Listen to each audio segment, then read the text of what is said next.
Welcome to the Leading Men Podcast. I'm your host, James Haley.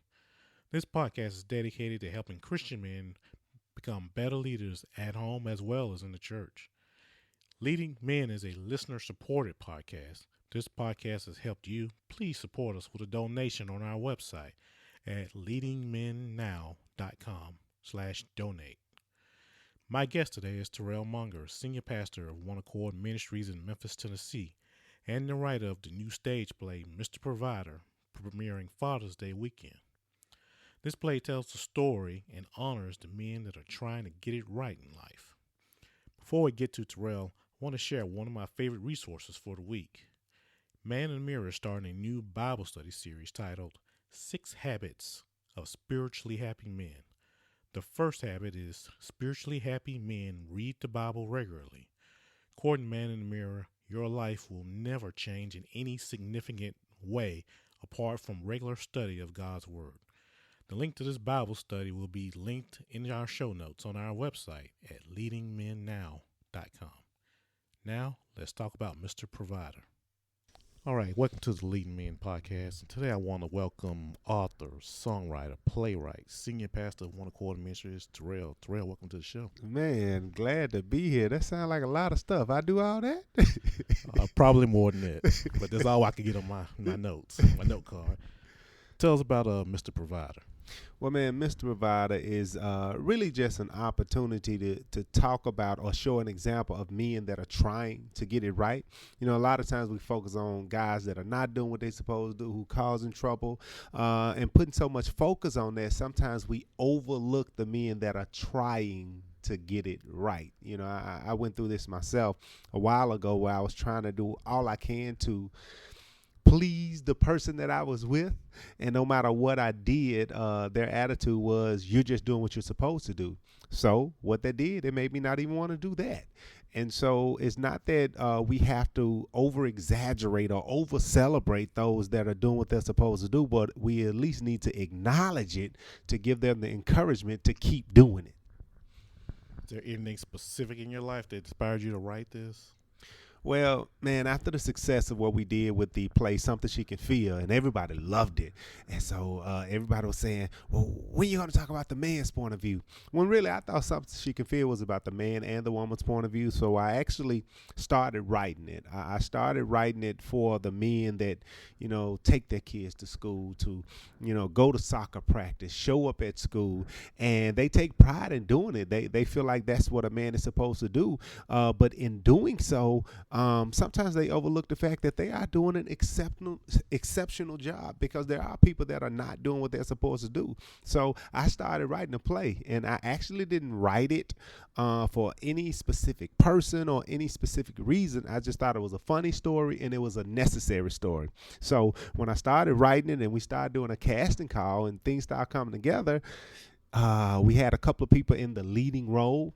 And, you know, either they couldn't make themselves available, they weren't quite fitting it. So I said, you know what, I'll do it myself. And after I started acting in it and going through all the roles, I realized I was writing this almost about my life. And I was like, wow. So it felt so good. It was funny, but it was encouraging. It wasn't putting women down. It wasn't making people feel bad, but it was painting a picture of what goes on in the mind of a person that's trying to get it right, but it seems like no one notices that they're trying.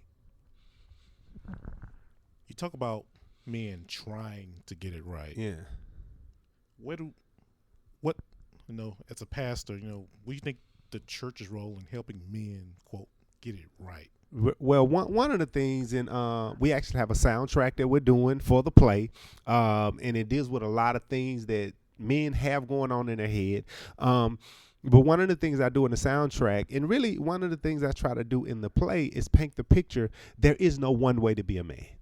I mean, Bill Gates doesn't teach the same thing that a construction worker teaches his child. A construction worker might teach his child, boy, you need to put your hand on some bricks if you're going to be a man. Well, Bill Gates doesn't teach his son that. He teaches his son about philanthropy. He teaches his son about managing money. So there's no one way to be a man. And what the church can do a better role in is painting a picture of morals, responsibility, and honoring and celebrating the effort to please God first, and the effort to do what is right in the eyes of men and in the eyes of the family, and stop telling them what a man is. Boy, if you're going to be a man, you need to take over your house.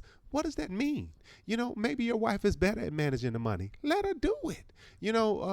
Maybe, you can't reach your son in the way you want to. Maybe you need to bring in an uncle. Maybe Uncle Buck could tell the story a little better than you can. But it's just about doing what's best for the family and not trying to live up to some role that somebody else lives in. I mean, me, man, I'm always doing stuff. I always, doing stuff with my kids. I'm writing plays. I'm writing books. I'm writing songs. What if I had to tell every other man, well, if you're not doing this, you're not a man? Well, number one, they'll be insulted and be mad at me.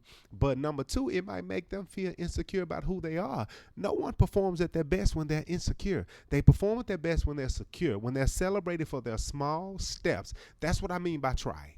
Trying is, I'm going to do a little better today than I did yesterday. And I think we need to be honored for those efforts of trying to get that right. I saw your promotional video, and one of the things that was in there: who takes care of the man that takes care of everyone else? What's the story there? Why aren't men being taken care of?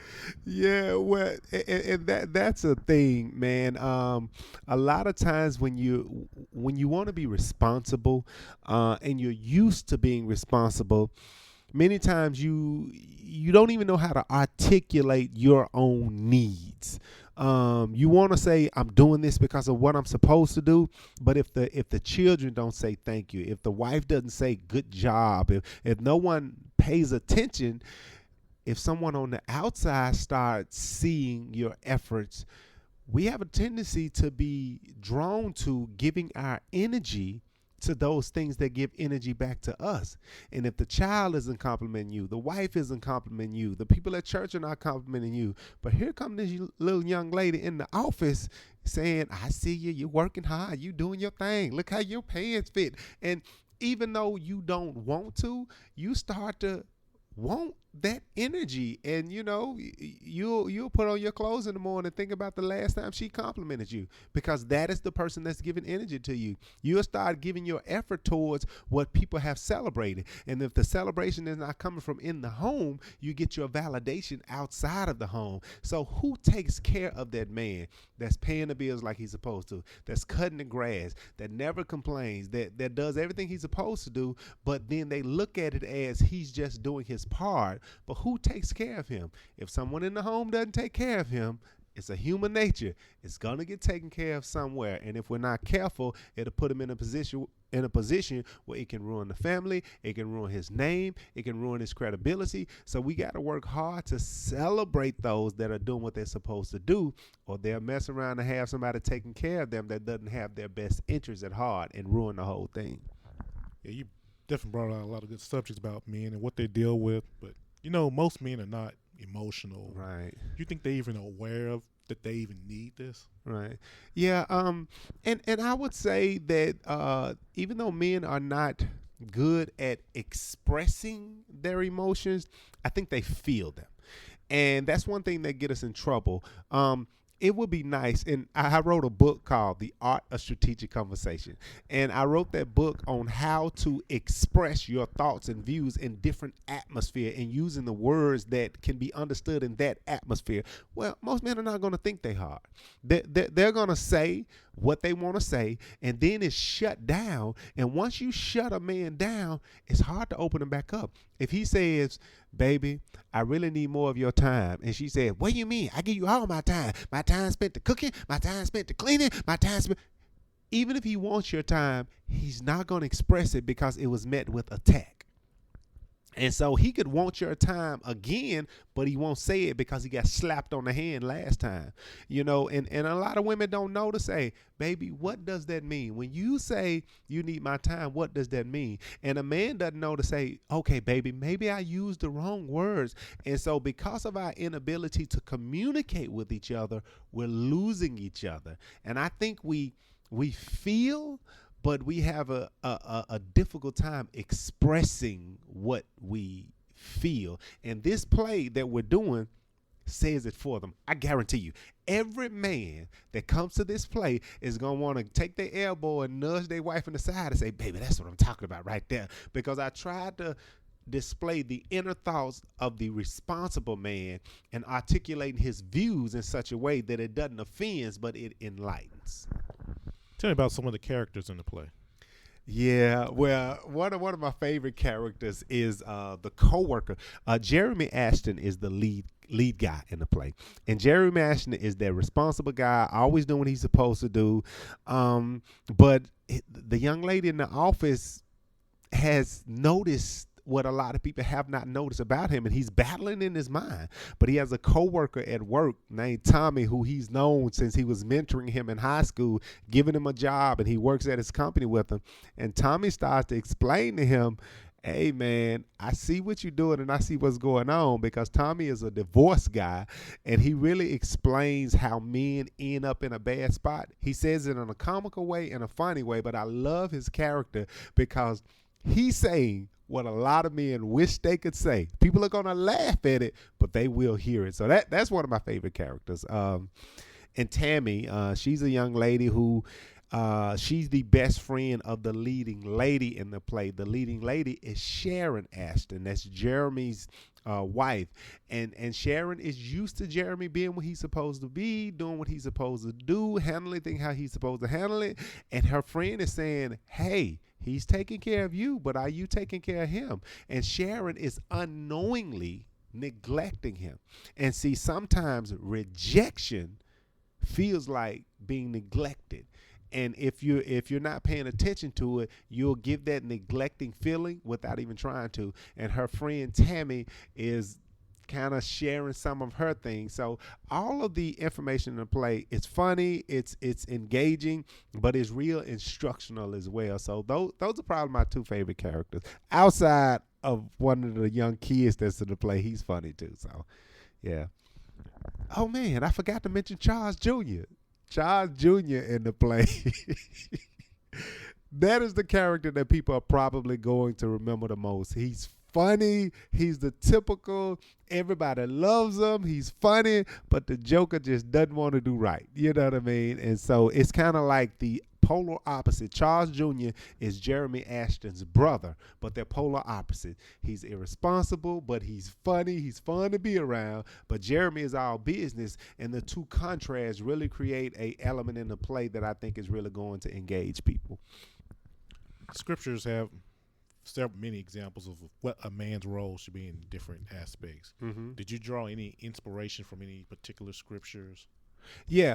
Well, one of the things that I thought about in the play as it pertains to the Bible was the aspect of a man. I mean, how they should leave and cleave. I talk about that aspect, but in the leaving and the cleaving, one of the things that I don't think is expounded on as much is once you leave that family and cleave to each other, you have to create another atmosphere, and you have to protect that atmosphere. And it was mentioned in the Garden of Eden. Even though they had the euphoric situation, the atmosphere was not protected, and the snake creeped in. So in the play, we kind of talk about how if you're going to build a healthy relationship, you have to build healthy people around you, because at your weakest moments, those around you become your strongest voice. And if you're at your weak moment and you have a crazy voice in your ear, it can destroy your Garden of Eden. So we kind of deal with that in the play. Once everybody's seen the play, what are a couple of points you want people to make sure they've gotten from the play or lessons learned? What are a couple of things you want to make sure when I walk away from this play and leave? What do you want to stick with? Me? Okay, the one thing that I want everybody to walk away with is, and it kind of goes into it in the play, so I won't go into too much. Just because you have a responsible man that's doing what he's supposed to do, he's paying the bills, he's coming home, he's having, intimate relations with his wife, doesn't mean he's happy. His heart can leave the house years before his body does. He could have just bought you roses for your birthday and 3 days later leave, and you don't know why. That's because he was doing what was responsible. Good men can do what is responsible and still be unhappy. And that's why it's hard to detect. If you don't engage him emotionally and engage him in conversation, you leave an opportunity for his heart to leave the house. And if his heart and his head leaves the house, his body is going to leave soon. And you got to pay attention to those signs and not think that just because he sat down and ate dinner with you, just because he bought you chocolate covered strawberries, that he's happy. You have to ask every now and then, baby, what do you need? Especially if he seems like the type of person he doesn't need much.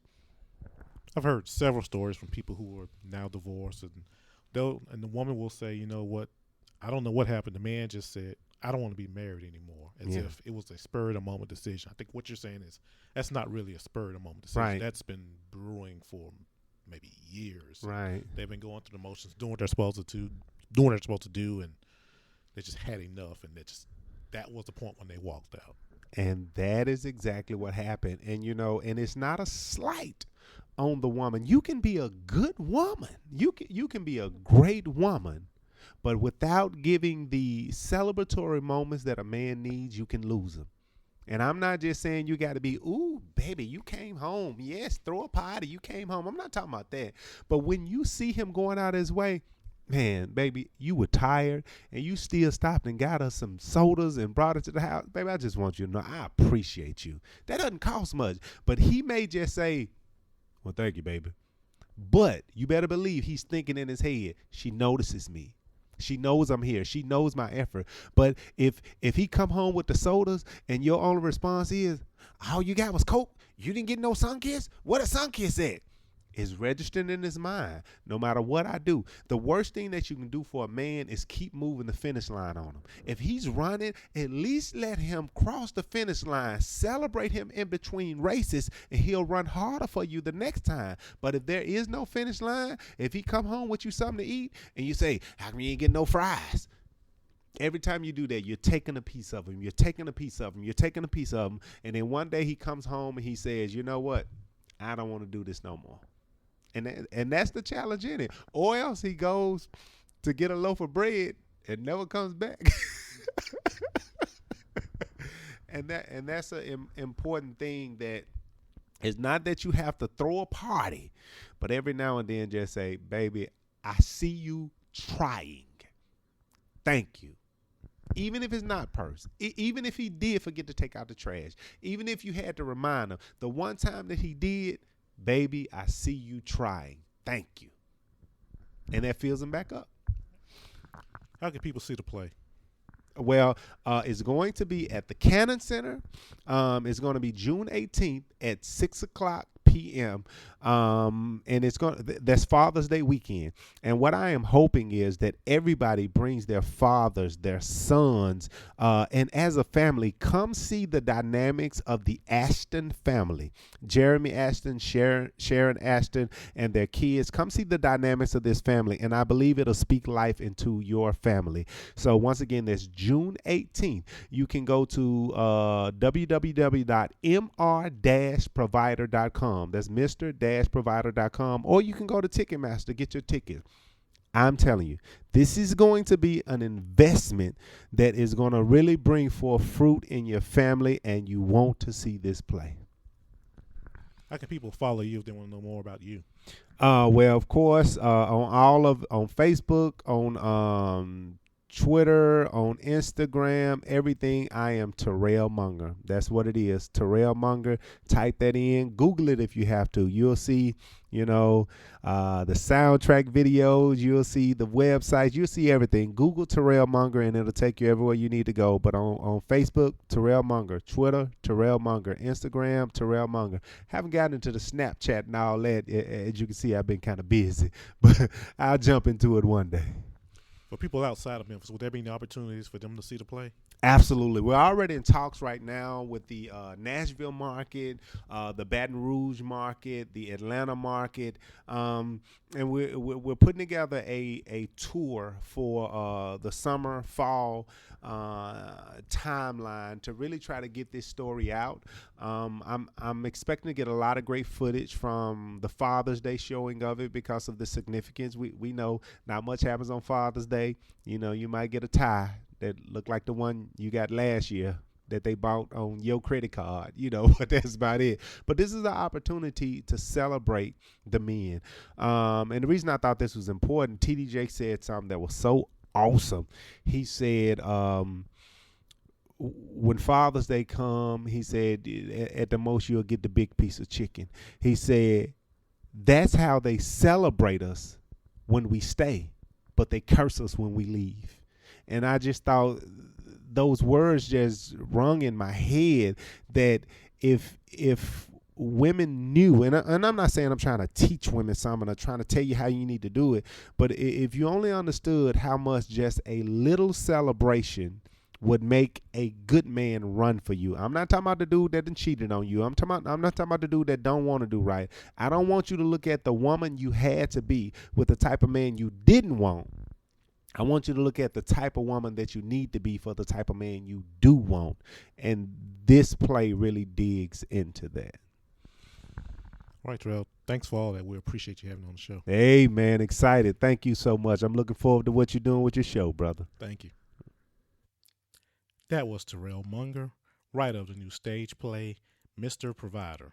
Please support Terrell and the play by purchasing a ticket and visiting the website, www.mr-provider.com. That's www.mr-provider.com. Please follow us on Facebook and Twitter at Leading Men Now. That's at Leading Men Now. Thank you for listening, and please share the podcast with others. Thanks.